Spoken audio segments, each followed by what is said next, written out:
Here is an Emerson fan.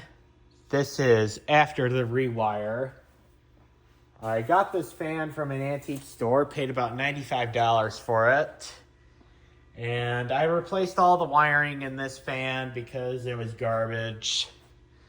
And unfortunately, I don't have a video about me rewiring this fan because it took quite a long time to figure out what the wiring was. I mean, it would have been a pretty interesting video, but it would take up a lot of my storage on my camera, and I don't want that to happen. So, unfortunately, there is no video of it. So, other than the wiring, there were two other things that went wrong with this repair. First thing is the switch porcelain was actually broken in two. I haven't fixed it yet because it still functions fine even though it has broke clean off, but I think I am going to get some pottery repair glue and see if that will help. Because I know someone at school that actually does know about pottery, and I'll ask him some questions when I get back to school. And another thing is that the switch, the low contact, was worn out. And the contact cleaner was not doing a thing to help. It was actually the fact that, that switch is 110 years old, and the contacts in there, particularly the low winding, was worn out. So unfortunately, that's what made the fan not work on low anymore, but that's kind of an unusual failure. I've never even seen it before. In fact, there's probably no videos on YouTube about that.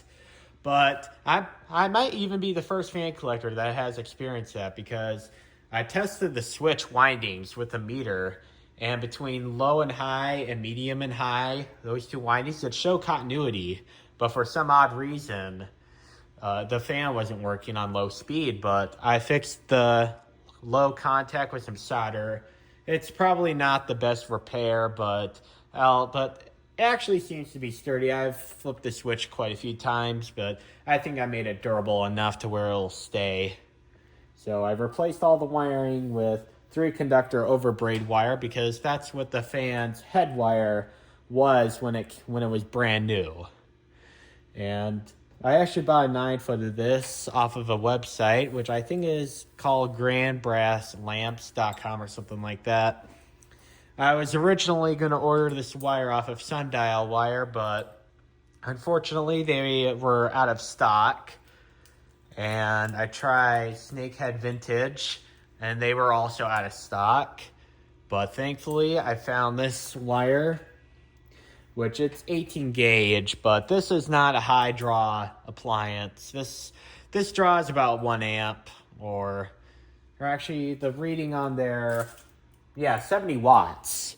So it doesn't draw a whole lot of power. So it's not like a 16 to 18 gauge with a low draw appliance is really going to be that problematic. But I'll show you guys the fan working. Here's low.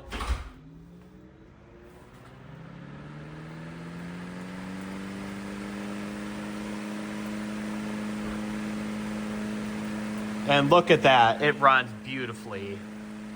And know this is 110 years old.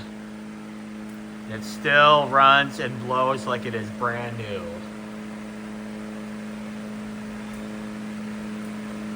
According to the power meter, it's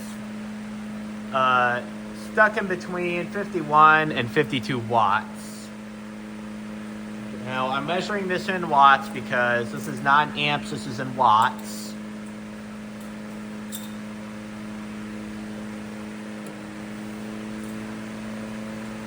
Here's medium. And notice this. Between low and medium, there really wasn't a huge significant jump. But that's because we're feeding 120 or 125 volts into this fan. And this fan, when it was from the factory, was originally intended to run on 105 or 110 volts. So therefore, the speed coil is not going to be very effective under that extra 5, 10, or 15 volts. So on medium, according to the power meter, we're getting reading at 58 amps, so that's not a significant jump. And now high.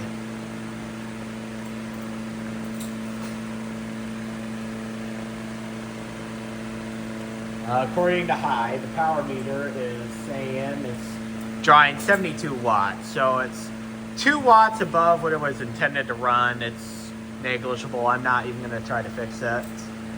If it was a big, huge difference, yeah, that might be a problem. And I'll show you guys this fan working with the oscillation turned on.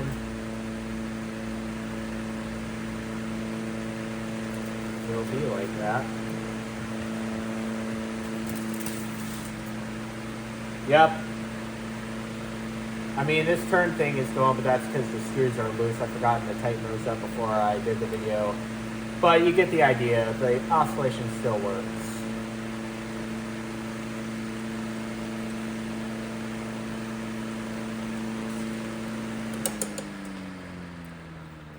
And now off. And the spin time on this is fantastic.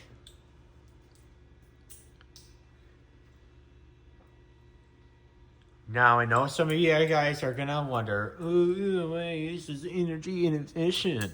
Well, just get this. A modern fan of today is going to draw less power of this size because it's a PSC motor. If it is one that is a PSC motor. If it's a shaded pole motor fan like this, it's going to be as bad with the power draw. But given the modern fans of today are not going to move as much air, they are not going to last as long, and they're going to make a lot more noise. So, yeah, I mean, really with energy efficiency, yeah, it's going to draw less power if you buy a modern fan, but it's not going to be more efficient. It's just power consumption. So, yeah, all this energy guideline stuff was just a bunch of baloney. It really is. So, yeah, I'm even thinking of just making a video about 2 different fans. Like, just buy a cheap fan from Walmart and just compare those, just to show you guys just how inefficient the modern fans really are in terms of airflow per power consumption. Because this thing definitely moves like 10 times more air, possibly 20 times more air, because this is really powerful. But anyway, I am gonna sign it. And also, yeah, the only thing I've had to do to this fan is just add some oil, because that's regular maintenance, really. And new wiring after it frayed at the flex points. That's the only 2 things I've ever done. Everything else is original.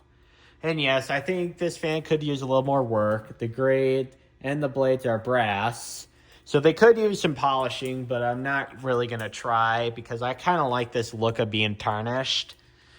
And in all seriousness, the fan of 110 years old, I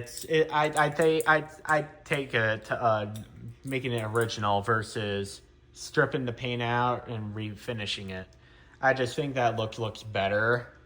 I mean, if it's in really bad condition, then I'll do a full restoration. But if it's something like this, where 95% of the paint is still there, yeah, this paint is pretty much almost flawless. I mean, it's got some flakes here and there, but it's in pretty good condition still. So, yeah, I'm going to sign out this video, and I'm out.